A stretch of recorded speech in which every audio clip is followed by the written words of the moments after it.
Hello, my name is Madeline and welcome to my channel, Cozy Cottage Chapters. I am so glad you're here and I've just been enjoying so much making these videos and getting to talk about books with you in the comments, and it's just been such a source of joy for me over the past few months. So thank you so much for being here. I'm going to talk about the books that I read in the month of September. It was a bit of a meh reading month for me. I feel like I've been battling a bit of a reading slump this entire month, and some of the books I read were really good, some of them were not so great. Recovering a bit from a cold, so if you hear my voice or sniffles or things like that, that's what's going on there. My apologies. But I did want to film this video now before we get too much farther into October, so that way I can remember the books and what my thoughts were on them. Reading month this month, and I ended up doing something that was a little bit different. I signed up for a 1-month subscription, free subscription to Kindle Unlimited, because I was just having such a hard time finding ebooks from my library. Which is where I read most of my ebooks on my Kindle, are library books. And I just wasn't finding very much that was interesting to me, and all of my holds were still like 3 or 4 weeks away from coming in, and so I was just feeling in a bit of a rut. So I signed up for 1 month free of Kindle Unlimited and read a couple of Kindle Unlimited books that way, and enjoyed quite a few of them, which was really nice and exciting. So we will talk about all of that, but that was kind of the difference in my reading month in the month of September. Right, I have my cup of tea, my notes on my reading of this month, so let's just dive right into it. So first up, I read Meet Your Baker, and I used this for the food prompt in my fall book bingo sheet, which I will link a video.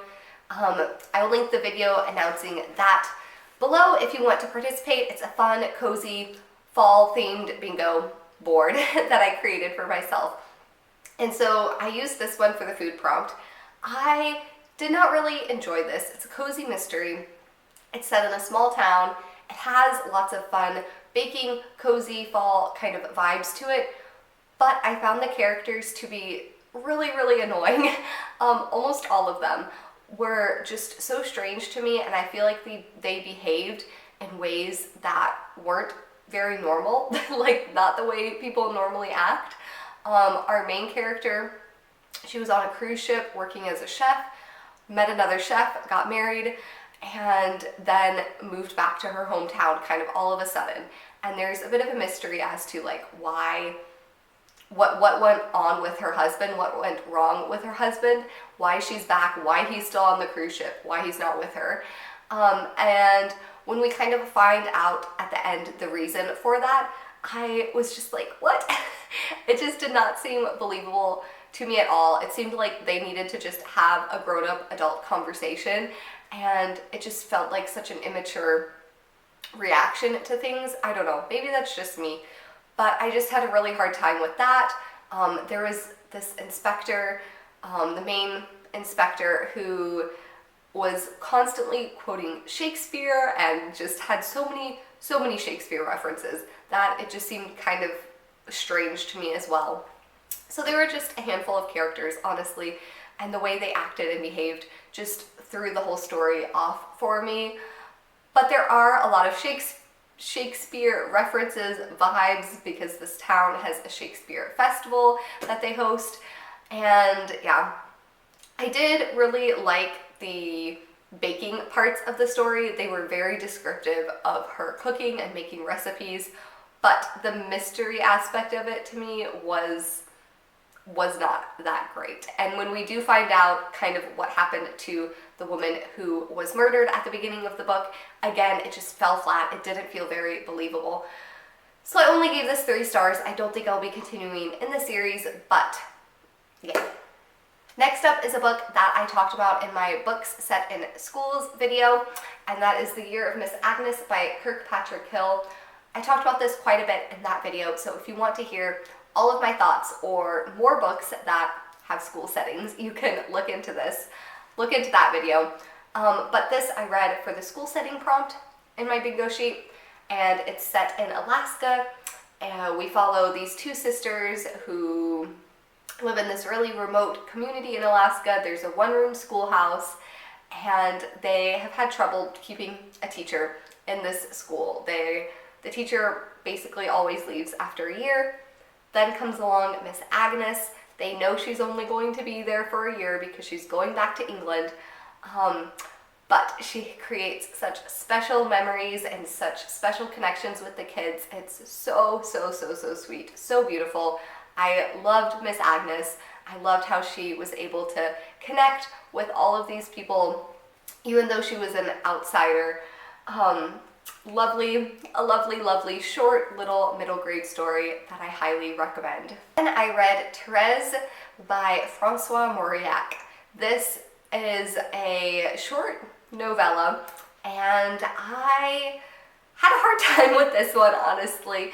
It was very dark and depressing.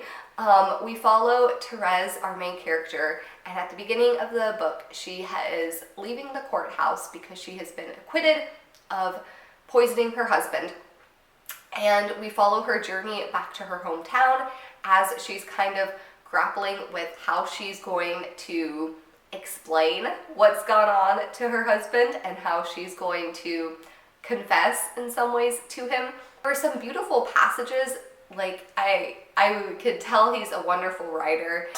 Like, there were so many unlikable characters in this book. I don't think there was really a single character that I enjoyed, which made it really hard for me to want to keep reading this book, even though it was so short, and I took so much time to get through it. But I really wanted to push through it because I've heard so many good things about Mauriac and his books.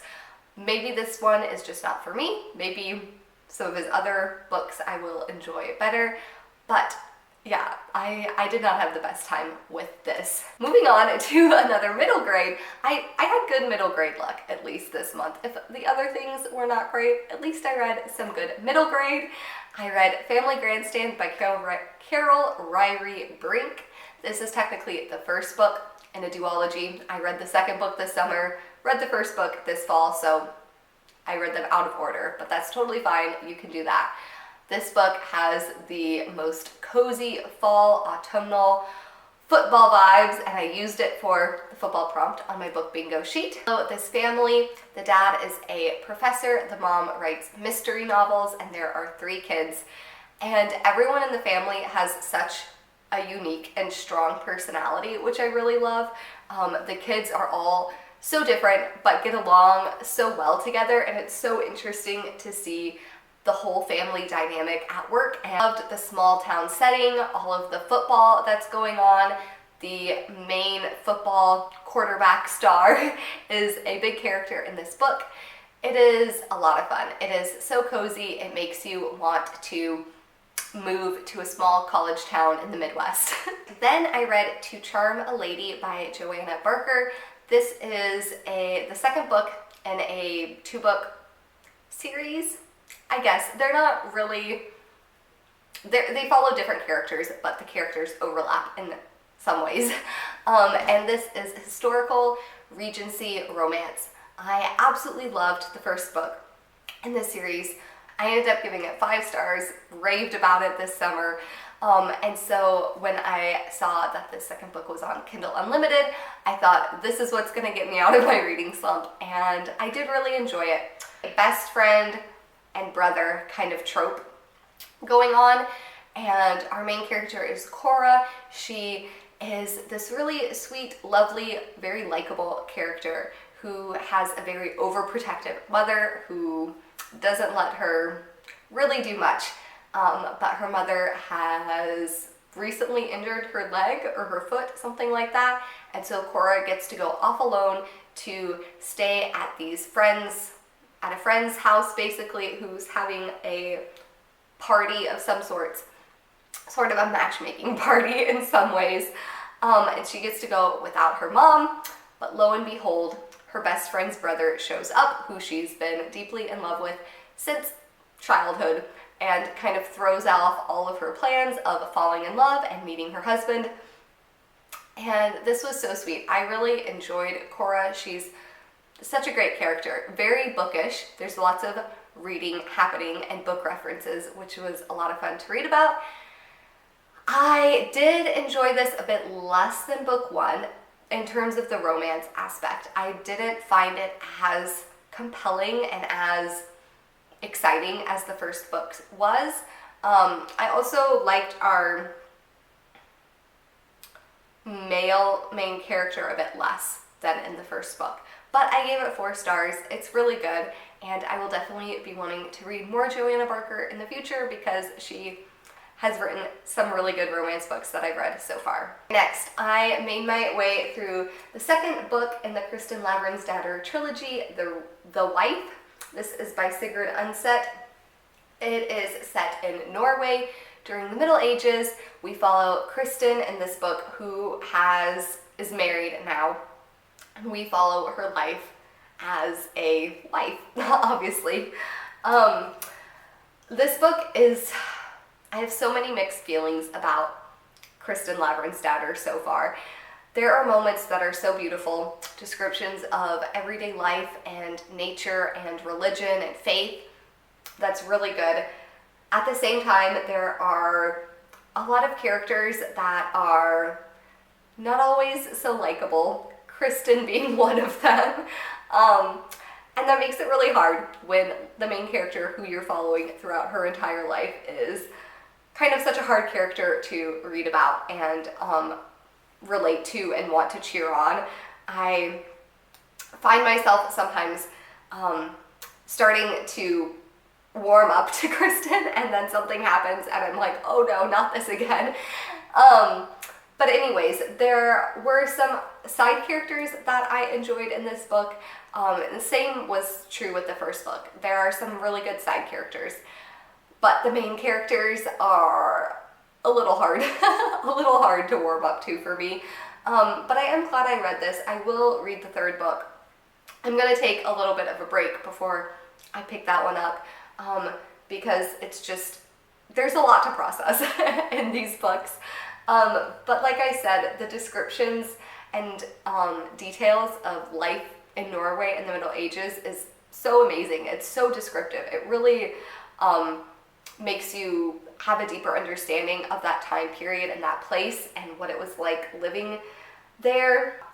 I don't want to say too much more about this because it is the second book in the series, so I don't want to give anything away, but a mixed bag, a mixed bag, if you will, on Kristin Lavransdatter. Just, yeah, her marriage, the way they treat each other at times is just so hard, and it just feels so maddening. You want to just yell at them to stop it, but you can't.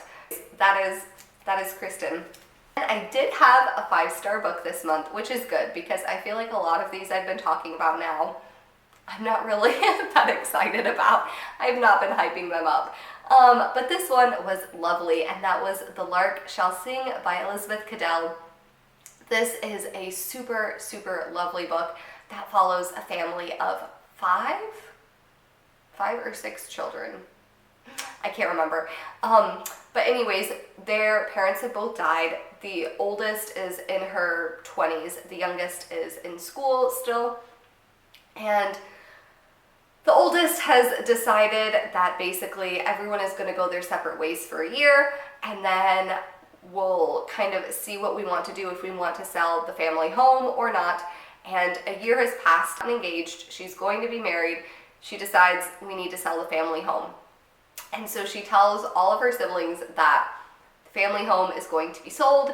Tell me what you want from your belongings and I will give them to you. And we follow what happens. We follow what happens after that, everyone's reactions to things.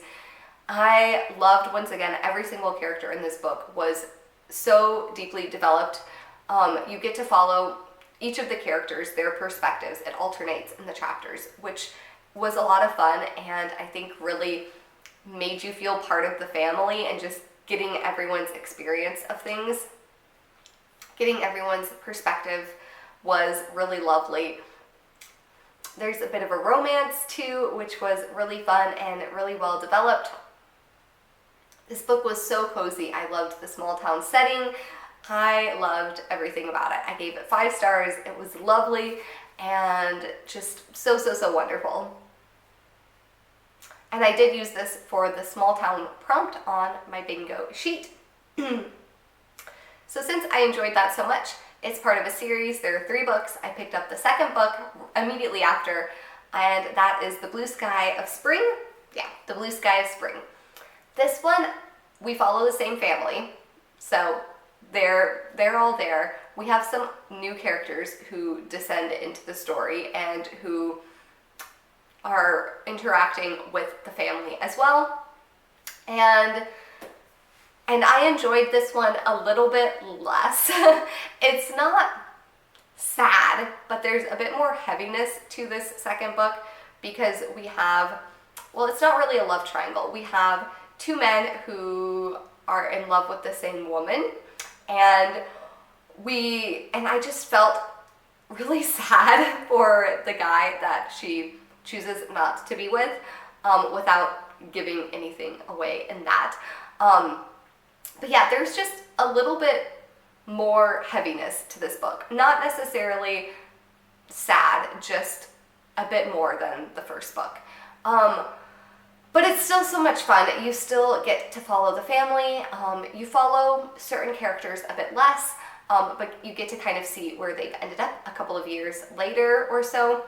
Enjoy this book, and I will definitely read the third book. I think I will take a little bit of a pause though and not pick it up immediately, to just kind of savor it a little bit more. Finally, I read as a part of Shakestember. This is my only Shakespeare work that I got to this month. That was Richard III. I've never read this play before. It was interesting, I will say. I enjoyed the beginning of it much more than the end. It kind of lost me towards the halfway point and on, but the beginning, there's some really good banter between Richard III and these different female characters who are just like really giving him a lesson on how terrible he is and how bad he is, and I just loved that. There were some really good witty back and forth kind of banter going on there. That was a lot of fun. But Richard III is such a horrible character, horrible man. He killed everyone to get to power and had so much lust for power and greed, and yeah, it's not a very fun time. I read it though because I have definitely broadened my Shakespeare understandings, and I will definitely want to look up maybe some different people's analysis of it, maybe get more appreciation for Richard III, because I did kind of skim pretty heavily at the end to finish this on the last day of September. But anyways, I made it through Richard III, and yeah. Not my favorite Shakespeare, but one I am glad to have marked as read. Alright, so that is it for the books I read in September. Like I said, it wasn't a fabulous reading month for me, and I do feel like I'm in quite a precarious reading slump-ish situation right now. I'm hoping that October will turn things around, that I'll read some really good books and just enjoy savoring books a little bit more. It's of course Victober, so I have some Victorian things on my list that hopefully will be lovely, and Chantel is doing the Cozy Cottage Readathon, which is right up my alley and sounds a lot of fun as well, so I'll be participating in that too. But yeah, anyways, I would love to hear what you read this past month, if there were any standout favorites, and I will see you in the next video. Bye!